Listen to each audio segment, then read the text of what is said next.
Il y a différents paramètres comme ça à prendre en compte.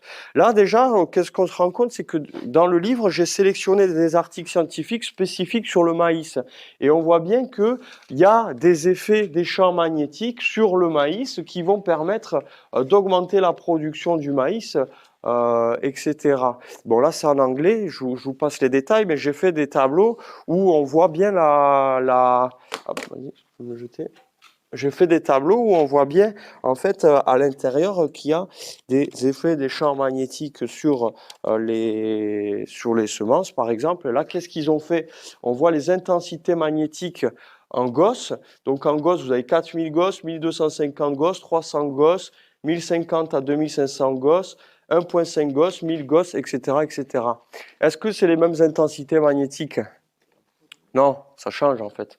Moi, l'aimant que... Là, ici, j'ai un aimant dans la main, il fait 1000 Gauss.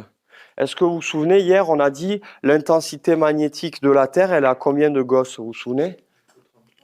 Ouais.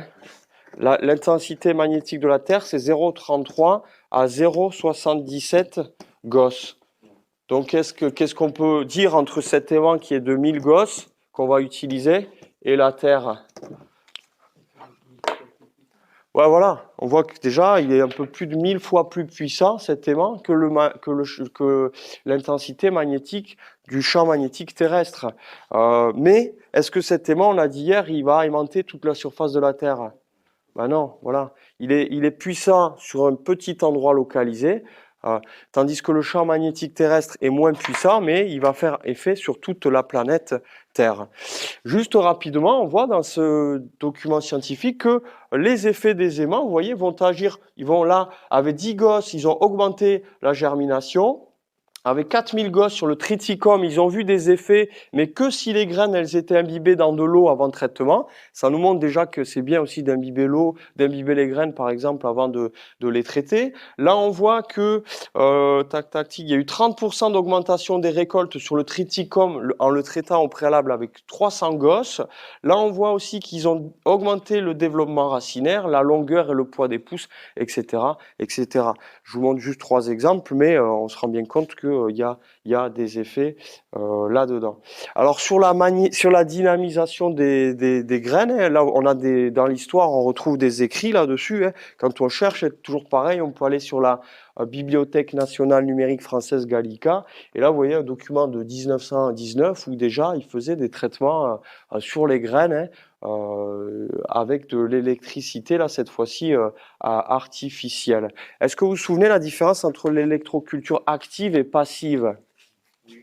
Ouais, qui veut bien expliquer? Active, c'est l'électricité artificielle pour créer. Activité par l'électricité passive, c'est les courants électriques de la Terre. Ouais, voilà, c'est ça, merci Hervé. L'électroculture active, c'est je vais donc envoyer du courant pour interagir avec les végétaux, augmenter la croissance, la germination, la résistance aux maladies. Et l'électroculture passive, c'est je vais mettre des systèmes passifs qui vont interagir avec les énergies de la Terre sans envoyer du courant. Et là, on voit dans ce livre l'électroculture de 1910, c'est un original que j'ai aussi, je l'ai pas là, mais je l'ai celui-là.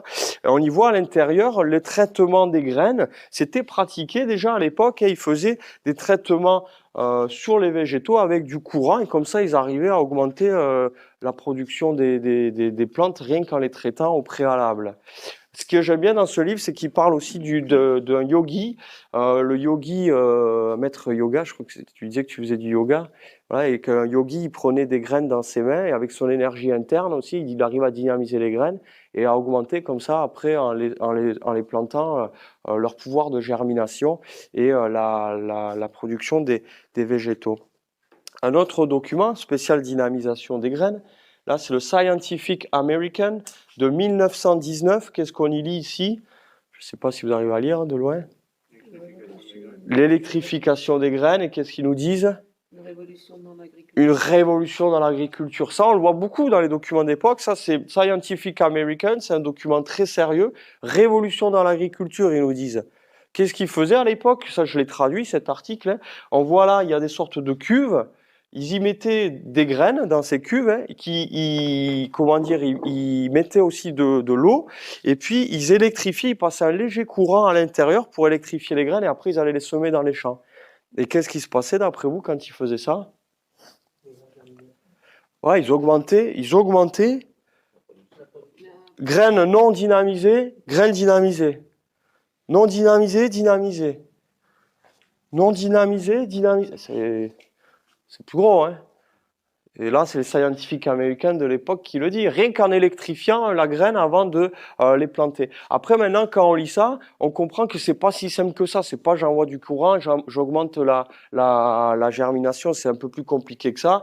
Ils avaient dû, pour arriver à avoir 25 à 30% d'augmentation en moyenne du rendement et plus de paille aussi sur le blé, par exemple, ils avaient dû trouver les temps de traitement optimum, ils avaient dû trouver les intensités de courant optimum, c'était pas aussi simple que ça. Je ne vais pas rentrer trop dans les détails pour pas vous embrouiller, c'est juste là quelque chose de général pour rentrer sur la dynamisation des semences, mais quand même un petit exemple, ce qu'ils se rendaient compte, c'est que pour tel type de graines, ils devaient mettre tel type de sel dans l'eau, et pour un autre type de graines, ils devaient mettre un autre type de sel. Alors, le sel, c'était pour favoriser la circulation du courant dans l'eau. Ça va? On arrive à ce qui va nous intéresser là. Qu'est-ce que vous voyez ici? Cette boîte, je vous en ai vaguement parlé hier.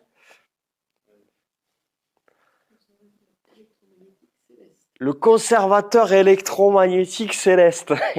Alors on a toujours des noms un peu... Ça, c'est basé sur Justin-Étienne Christoflot, qu'on va voir un peu plus en détail cet après-midi. Justin-Étienne Christoflot, c'était un des membres de la Société des inventeurs de France, chevalier de l'ordre du mérite agricole. Il a développé entre 1 et 5 brevets par an entre 1905 et 1939. Vous voyez, il a été très actif dans l'électroculture et il a développé un de ces appareils là, très simple, où ils y mettaient les graines à l'intérieur pour les dynamiser et ensuite en plantant ces graines après qu'elles avaient été mises à l'intérieur de cette boîte, elles avaient plus de pouvoir de germination et il augmentait comme ça la production très simplement.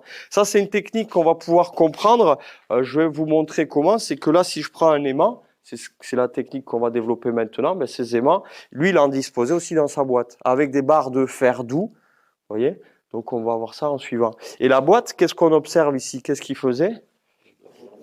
Il orientait, ouais, à la boussole. Donc, c'est ce qu'on va voir, comment on oriente tout ça. C'est tout simple, en fait, hein. Ça serait tout simple de redévelopper ça. Et on a tous chez nous une petite boîte. Pardon? Pourquoi ça s'est arrêté? Pourquoi ça s'est arrêté? Comment dire? Pourquoi on fait de l'agriculture pétrochimique? Pourquoi quand je prends la voiture, c'est partout des champs qui utilisent des engrais, du désherbant? Pourquoi alors qu'avant ils arrivaient très bien à produire de la nourriture locale de qualité, pourquoi on n'a plus ça? Il y a par exemple le film Adieu paysan qui montre que après-guerre, certes, il fallait nourrir les gens, mais il y a aussi après-guerre, il y a des puissances d'argent qui choisissent dans quel sens on va aller ou pas aller. Et par exemple, les Américains nous ont renvoyé tout un tas de tracteurs qui provenaient de leur pays, avec le modèle américain aussi de la libéralisation des marchés qui a été mis en place, où comment dire, il fallait produire toujours plus gros, toujours plus. Tout ce qui était petit paysan, ça a été balayé au service de la production globalisée, on va dire, hein, les remembrements, où on a coupé les haies, il fallait des champs toujours plus grands, l'utilisation de produits pesticides. Vous savez pourquoi les Allemands, on les appelle les Boches? Les Allemands? C'est Carl von Celly-Bosch qui a découvert comment synthétiser l'azote de l'air pour en faire des bombes, en fait, hein. Et puis après, quand ils utilisaient des bombes, ils se rendaient compte qu'avec cet azote plus le sang, les plantes elles poussaient à fond derrière. Donc dans une logique aussi capitaliste de toutes ces usines, il fallait les réutiliser. Qu'est-ce qu'ils ont fait? Ils ont transformé ces usines aussi en usines d'engrais, comme des anciens tanks qui ont été transformés en tracteurs. Enfin, voilà. Après, moi, je pense qu'il y a eu il y a des pouvoirs d'argent qui font que il y a certaines personnes qui ont tout intérêt à vendre des produits chimiques, à vendre des produits à base de pétrole, etc. Justin-Étienne Christoflot, on a des écrits. Il est où le livre? Il est là. Il était en procès avec Saint-Gobain, hein. Je les écrits, hein, d'époque, hein. Saint-Gobain, c'était quoi? C'était un géant de la pétrochimie. Le trust des engrais chimiques, ils disent dans l'article. Ben, là, on utilise des électro-engrais gratuits, naturels, intarissables. Le gars qui veut vendre du consommable tous les ans, est-ce que ça l'intéresse, ça? Ça Voilà. ne rapporte rien aux multinationales, quoi. Voilà, ça rapporte rien aux multinationales. Les anciennes civilisations qui avaient fait des structures qui dynamisaient leurs graines passivement à l'intérieur et rien qu'avec ça, ils augmentaient les récoltes de 25 à 30%. Alors, on va moins d'engrais, hein. C'est sûr, hein. Maintenant, vu qu'on va droit dans le mur, soit on change pour de bon le système, soit, voilà, de toute façon, la misère qui va être que galopante, on ne pourra plus cacher toutes ces solutions, hein. Voilà. Donc là, ça va? Vous avez après, je vais arrêter de parler de tout ça parce que ça m'énerve un peu, quoi. Et voilà, il y a plein d'études, hein. Je vous en montre que juste un panel, mais si je vous en montre trop, je vous endormirai parce que voilà, faut pas faire trop de théorie non plus. Mais on voit des thèses avec tout un tas de documents à l'intérieur qui nous parlent de la dynamisation des graines, hein. C'était bien connu à l'époque. Le fameux livre Seed of Knowledge, Stone of Plenty, qu'on verra tout à l'heure quand on parlera des pyramides, c'est John Burke et Kaj Alberg. Il était en anglais, mais je l'ai traduit en français. Vous l'avez ici.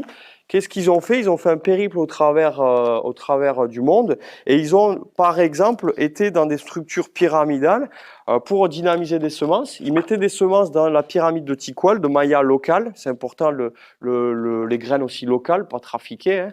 Ils mettaient ces graines dans la pyramide de Tikal quand il y avait des orages et ils avaient des graines témoins non dynamisées. Ensuite, ils allaient planter ça et le maïs qui avait été mis dans la pyramide, il germait mieux et il y avait un meilleur taux de germination que le maïs qui n'avait pas été mis dans la pyramide. Qu'est-ce que j'essaie de vous montrer? C'est que on peut dynamiser les graines artificiellement ou on peut dynamiser les graines aussi avec des structures mégalithiques, par exemple. Quand on dynamise une graine, c'est toute la génération qui est dynamisée ou ça peut... Ah oui, quand on dynamise une graine, est-ce que c'est toute la génération qui est dynamisée? Ce qui est sûr, c'est que ça va agir sur toute sa vie. Après, ce que je me dis, c'est comme si moi, comment dire, je transmets à mes descendants en quelque sorte ma génétique. Il y a ma génétique et il y a comment dire,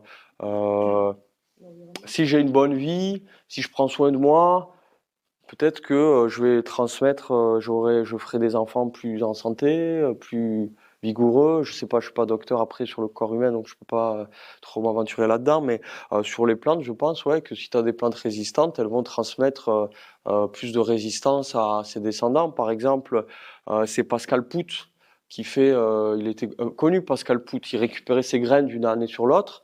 Par exemple, la première année, il plante 100 tomates sans les arroser.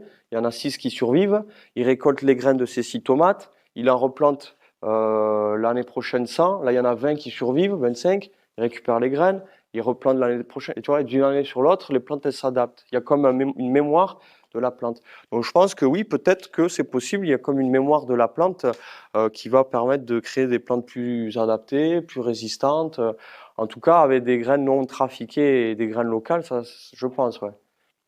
Et quand j'ai presque fini, hein, quand j'étais au Muséum d'anthropologie de Mexico, je vous ai montré déjà un peu hier, vous voyez, je suis tombé sur des boîtes en basalte, comme ça, on a vu les propriétés paramagnétiques du basalte hier, et donc j'ai mis l'hypothèse de pourquoi pas ils n'utilisaient pas ces boîtes pour y mettre les graines dedans, les monter dans les structures mégalithiques, les pyramides par exemple, comme on verra cet après-midi, pour dynamiser ces graines et ensuite aller les planter dans les champs. De même sorte que, vous vous souvenez, les cuves là où on envoyait du courant il n'y a pas si longtemps que ça, il y a un siècle en fait, hein, en Égypte on trouve des coffres comme ça, des gros coffres, c'est à Saqqara.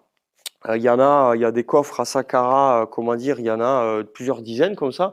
On ne sait pas à quoi ça servait. On sait pas à quoi ça servait. C'était pas pour mettre des momies, on n'a pas trop de momies dedans. Ben, j'ai mis l'hypothèse aussi, pareil, pourquoi pas, c'était utilisé pour mettre des graines à l'intérieur et puis avec les piles égyptiennes aussi dynamiser ces graines, pourquoi pas, et ensuite augmenter simplement la production. On pourrait dire oui, mais attends, bouger ça, parce que ça fait plusieurs tonnes, hein, c'est très très lourd, plusieurs dizaines de tonnes même. Bouger ça, c'est difficile. Et je me dis, peut-être que je me trompe sur ça, c'est juste une hypothèse, hein, mais je me dis, est-ce qu'il vaut mieux bouger un gros coffre et dynamiser des milliers ou des dizaines de milliers de graines qui fait que tu as 30% de plus de récolte, qui dit 30% de plus de récolte, dit 30% de moins de terre à travailler, ou pas faire ça et devoir travailler 30% de plus? C'est une question que je me pose. La force de l'humain qui les consomme, ces graines. Alors, ben ouais, si on mange de la bonne nourriture qui est vitalisante, on a plus de vitalité aussi. Ouais, ouais. De force pour construire Plus, des pyramides. ouais, ouais. Ben, par exemple, on en parlait cet avant-hier avec Léa. Tu vois, les salades qu'on fait pousser dans le jardin, on mangeait une salade, on était calé. Pourtant, c'est que, tu vois, c'est que de l'herbe, quoi. On mangeait la salade électrocuture du jardin sans nous caler. C'est véridique, vous donnez. Tu vois, Alors que tu vas acheter la salade à Carrefour, tu vas la manger en entier, t'as encore faim, quoi.